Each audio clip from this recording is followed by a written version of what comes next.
जी, जो true events पे movies बनती हैं वो चैलेंजिंग होती है, इससे कोई इनकार नहीं कर सकता और खुद आप इसके एविडेंस हैं कि क्या चैलेंजेस होते हैं। अभी जैसे हाल ही में देखा हमने जिस तरह की मूवीज़ ट्रू इवेंट्स पर आई हैं, साबरमती हो या फिर केरला स्टोरी हो, कश्मीर फाइल्स हो, इन सब मूवीज़ को बहुत अच्छी ऑडियंस मिली है। क्या ये आपके मोटिवेशन का जरिया है जिस वजह से आपने फोकस किया इस मूवी पर? नहीं, खैर ये मोटिवेशन तो है मेरे साथ, लेकिन उसके साथ साथ ये है कि मैं किसी से अपना कंपेयर नहीं करता हूँ कि उन्होंने ऐसा किया तो मेरे साथ भी ऐसा हो जाएगा।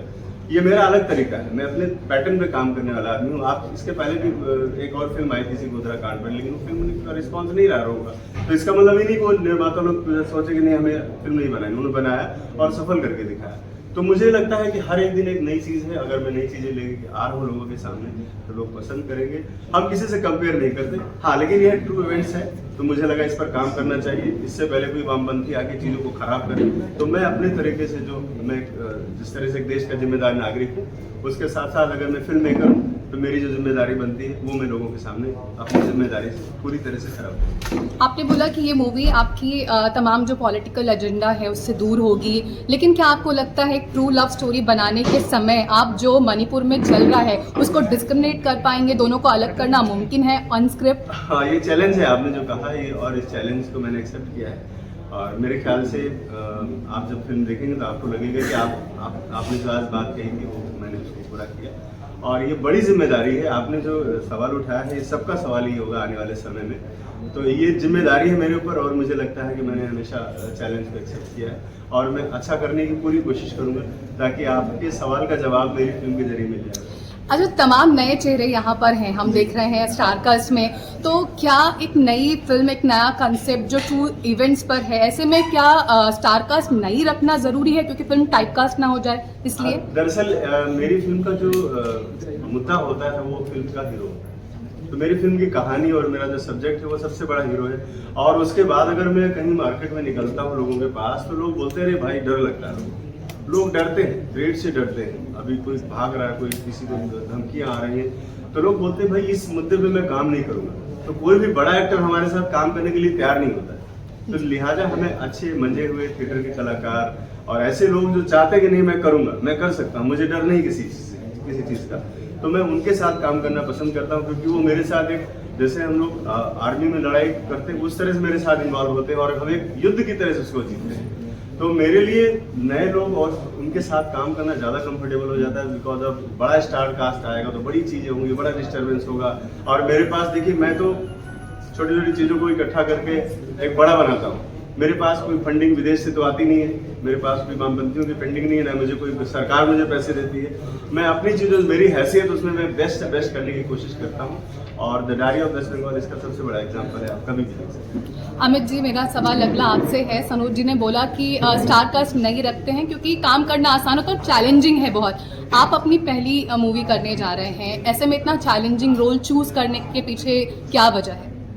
इसकी वजह यही है कि मैंने जब इस कहानी सुनी तो मुझे लगा कि मैं अभिनय के जितने भी भावनाएं हो सकती हैं मैं व्यक्त कर पाऊँगा, एक्सप्रेस कर पाऊँगा। मेरा जो मेन वो था, स्टोरी तो नो डाउट बहुत ही अच्छी है और बहुत चैलेंजिंग है। अपने आप को क्योंकि मैं पहली बार पेश कर रहा हूँ तो उसमें मुझे अपने लिए काफ़ी संभावनाएं दिखी इसमें। और साथ ही साथ फिल्म का जो ये टाइटल है, जो मैटर है, जो ये भी बहुत ही ज़्यादा ही मैसेज देने वाला है।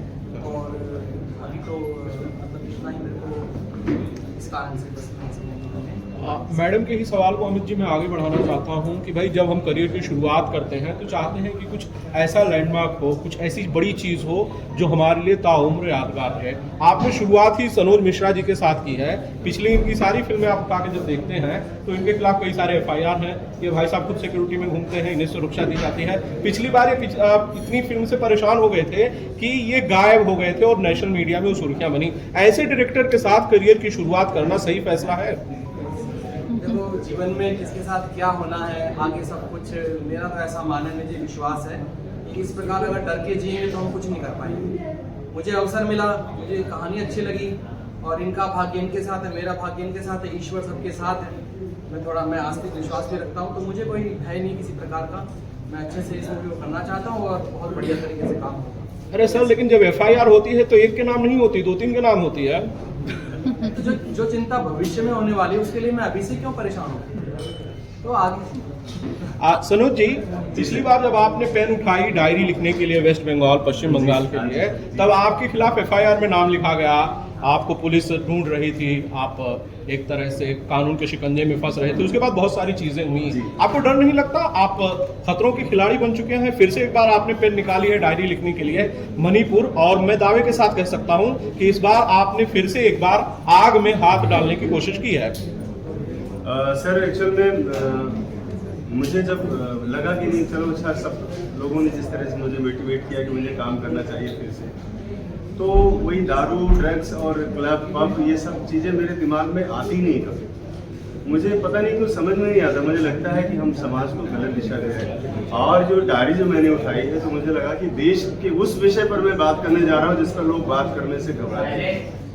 तो सिनेमा में कम से कम यही तो खाली नहीं होना चाहिए कि नाच गाना, और जो जिस तरह से बॉलीवुड बदनाम है, तो बदनामी का हिस्सा तो मैं नहीं बनना चाहता, इसलिए मैं अकेला चलता हूँ, अकेला चलने वाले सिस्टम में हूँ। और मैंने जैसा आपको पहले भी कहा है कि मेरी मौत स्वाभाविक नहीं है, किसी दिन वीर गति होगी, और उसके लिए मुझे कोई अफसोस भी नहीं होगा, क्योंकि मैंने पता है कि जीवन मेरा लक्ष्य है, आज नहीं कल तो जाना ही है, लिहाजा मैं कुछ बड़ा काम करके जाऊँ, बस मेरा ये है। सर, आप तो अपने बारे में सोच रहे हैं, लेकिन आप अपनी धर्मपत्नी के बारे में भी सोचिए। जब आप पिछली बार गायब हुए थे, जब आपका आता पता लापता था, मैंने उनसे फोन पर बात की थी, शायद मेरे पास कॉल में कहीं रिकॉर्डिंग भी होगी, रो रही थी वो, परेशान थी और कह रही थी कि मेरे पति का पता नहीं क्या हुआ, वो घर से निकले एयरपोर्ट के लिए और बंगाल से वो गायब हो गए। जरा परिवार के बारे में सोचिए, उनके लिए कम से कम चिंताएं कीजिए। सर देखिए, परिवार तो मेरा पूरा देश है, तो मुझे पूरी देश की चिंता है। जब थोड़ा सा आप बड़ा कभी सोचते हैं ना, तो घर परिवार, चौका चूल्हा, गैस सिलेंडर से ऊपर उठकर थोड़ा सोचना चाहिए। तो मैंने भी थोड़ा सा अपनी सोच को बड़ा किया है। मुझे लगता है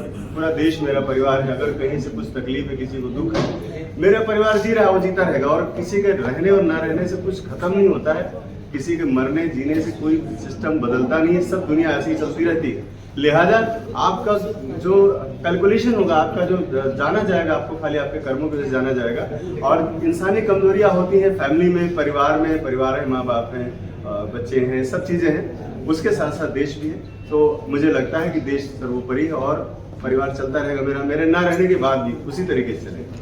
अमित जी से सवाल है। अमित जी, मुझे जो जानकारी मिली है आपके बारे में, आप बॉलीवुड के एक बड़े एक्टर राजकुमार जी के भाई हैं, राजकुमार राव साहब के भाई हैं। क्या उन्हें ये बात पता है कि आप ऐसी किसी विवादास्पद फिल्म का किसी कंट्रोवर्शियल डायरेक्टर के साथ काम करने वाले हैं, और कहीं ना कहीं इस चीज का असर शायद उनके करियर पर भी हो? आपने इस फिल्म को करने से पहले क्या उन्हें कंसल्ट किया था, कोई बातचीत हुई आपकी? देखिए, हम जॉइंट फैमिली में रहते हैं, हम सिर्फ 2 भाई नहीं, हम 4 भाई हैं। डेंटिस्ट है, एक लीडर है, एक एक्टर है, और एक मैं इसमें पदार्पण करने जा रहा हूँ। मैं कभी भी ऐसा नहीं करता कि एक ही भाई के साथ रहकर चलूँ, पूरी फैमिली को लेके चलता हूँ। सबसे मैंने कंसल्ट किया है, उन्होंने कहा है कि आप इसको जरूर आगे बढ़ो और करो। बाकी अगर फैमिली की बात करनी है तो विशेष से मैं निकालेंगे आपके साथ अच्छे से, कोई दिक्कत नहीं। अभी इस मूवी पर रहते हैं, क्योंकि मेरा फोकस अभी इस मूवी पर है, अपने पहले प्रोजेक्ट पर। अमित जी, आपका नाम आए राव सुनकर सबके दिमाग की घंटी बजी कि आप राजकुमार राव जी के रिलेटिव हैं, भाई हैं। सवाल मेरा ये है कि जिस तरह से हमने देखा है बॉलीवुड में ऑलरेडी बहुत धमाकेदार भाइयों की जोड़ी है, आयुष्मान खुराना और अपार शक्ति खुराना की। उम्मीद करें कि अभी आने वाले वक्त में हमको एक और धमाकेदार जोड़ी बॉलीवुड में मिलने वाली है, अमित राव, राजकुमार राव जी के साथ में। देखिए, अभी तो मैं यही चाहता हूँ कि आप प्लीज़, मैं ये रिक्वेस्ट चाहता हूँ कि अभी हम फोकस करें इस चीज़ पर। बहुत अवसर मिलेंगे बात करने की, चर्चा करने के बाद में। लेकिन फिर भी क्या कुछ इनपुट लिए जाते हैं कि एक्टिंग के बाद हो, घर में एक्टर्स हैं, हम साउथ इंडस्ट्रीज में बहुत सारे इंटरव्यूज देखते हैं हर जगह, जहाँ घर में एक्टर्स हो कुछ थोड़ी बहुत चर्चा तो चलती है। तो ये फिल्म करने के पहले या इस फिल्म से रिलेटेड इनपुट या जनरल एक्टिंग के बारे में कोई इनपुट आप लोग शेयर करते हैं एक दूसरे से? मूवीज़ देखता हूँ, वहाँ से लेता हूँ प्रेरणा, और कैसे कैसे इस प्रकार के इमोशंस किस तरह से एक्ट किया जाता है वो सीखता हूँ, और उसके बाद अपना इस प्रकार का मैं बनाता हूँ आगे जाएगा। देखने अभी तो मेरे को एक्सपीरियंस यही है देखने का, तो आगे अब मैं इसे सीखूंगा भी और करूँगा भी, और आपके सामने। मानसी जी, आप योगा से डायरेक्ट मूवी में ये जो ट्रांसफॉर्मेशन है, किस तरह से आपने इस चैलेंज को डील किया है? एक्चुअली मैंने योग शुरू किया था जब मैं 9 साल की थी, और मैं 18 किताबें पढ़ चुकी हूँ। एंड सोसाइटी को एक अच्छा मैसेज देना है, तो उसके लिए मुझे लगा ये टॉपिक अच्छा है। यस, थोड़ा सा मुझे था कि मुझे एक्टिंग करनी है। वैसे तो सब रोल, मतलब everyone is playing a role itself, कुछ ना कुछ रोल प्ले कर ही रहे हैं, बट सोसाइटी के लिए, समाज के लिए अगर कुछ करना है तो डेफिनेटली चाहे इन टर्म ऑफ एक्टर के रूप में करो, लेकिन सोसाइटी के लिए कुछ करना है। जो आप कैरेक्टर अप्रोच कर रही हैं, जैसा कि सनोज जी ने कहा, वो एक लीडर का होगा ऑब्वियसली, तो लीडर का कैरेक्टर एक ऐसे सेंसिटिव टॉपिक पर जो ऑलरेडी बहुत उलझा हुआ है, जिसको समझना बहुत मुश्किल है, क्या वाकई आप